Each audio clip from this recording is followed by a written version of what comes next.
nakita ko nanay mo nasa Pilipinas. Ano ba nangyayari kay nanay? Gusto niyo pa ba akong makita? O baka talagang kinalimutan niya na ako? Sino nag-uutos sa'yo? Para lokohin ako! Sino? Si Rica Torres! Ang yung anak niya! Mga sinungaling! Buhay ang anak ko! Wala siyang kamalay-malay pero dinamay ninyo! Nandahil sa napakalaking bibig mong yan, nalaman tuloy ni May na buhay pa ang anak niya. I will assign one of my goons na barilin si Marikit pagkaakyat niya ng stage sa harap mismo ni May at saksi ng buong mundo. Di ako titigil sa maghanap sa iyo, anak. Kahit anong mangyari. Nay, sana mapilitan na po ng tuwa at magagandang alaala kasama ka. Ganda! Di ba? Gusto ko na nga maligo eh. Ay, hello. Hello sa inyo. Ayun, Ma, tingnan mo. Ang ganda talaga dito sa resort. Oh, syempre. Huwag kang papakabog. Sabi ko sa'yo eh, ako, unang apa ko pa lang dito na makana ako eh. Ikit, buti meron kayong mga okasyon para sa pamilya, para sa mga empleyado. Ganun po talaga si Miss May. Ang tingin niya sa mga empleyado niya dito, pamilya. Kung ganun, magkaanak kami ni Jemalo. Pwede namin dalhin dito balang araw. Wow, advance ka mag-isip, Bobby, ha? Sure ka ba na pakakasalan kita? Joke lang. Siyempre, kailangan natin isipin yung future ng mga anak natin. Diba? Kailangan natin mag-ipon para hindi sila mapariwara. Tama. Para andito na yung kulang sa aruga. Ay, di ba ikaw yung napariwara? Kasi ikaw yung atad na atad magkaroon ng boyfriend. Kaya nga ginamit mo yung sweldo ng mga co-tour guides mo para lang sa isang lalaki. Papampam, yung mastermind ng love scam. Excuse me, walang manloloko kung walang magpapaloko. Wala rin mala-love scam kung walang desperada kagaya mo.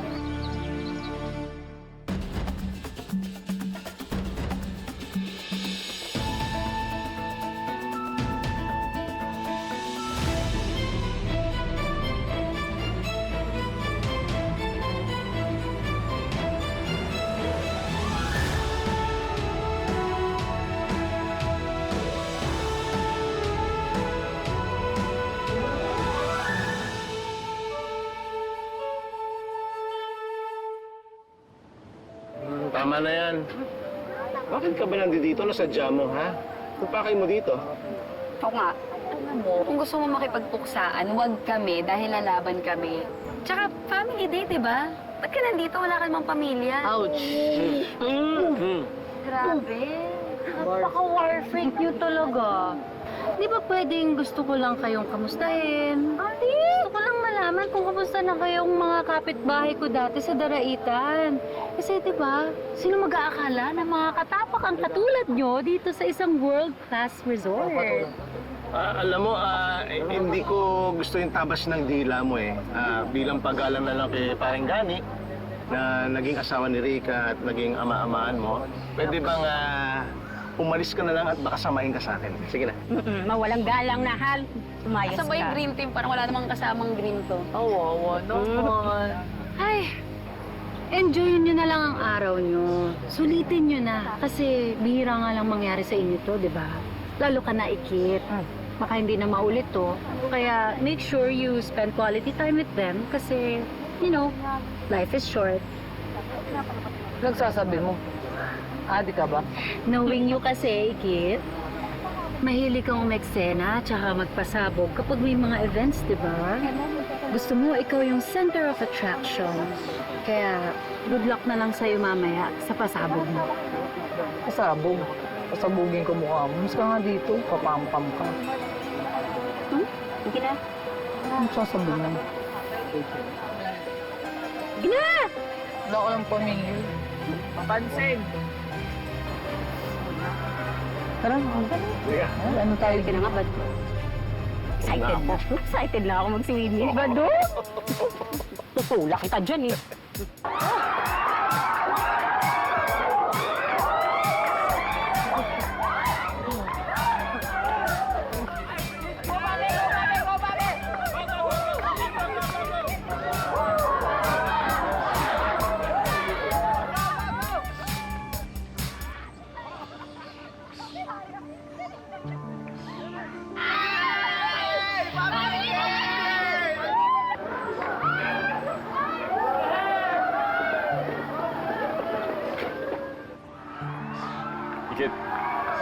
bro. Ba't mag-isa ka lang dito? Okay ka lang ba? Ayaw mo sumali sa mga games?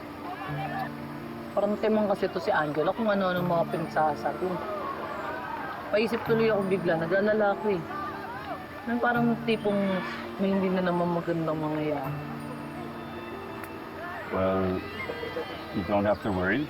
Because ever since you and Mom got back, we made sure that the security here at the resort's tighter. So, you're safe. Ay, At binilin ka din sa akin ni Kuya bago siya umalis with Talaga? Tia to go to Cebu para mag-attend ng convention. May sabi ba akong mali? wala bro. Wala.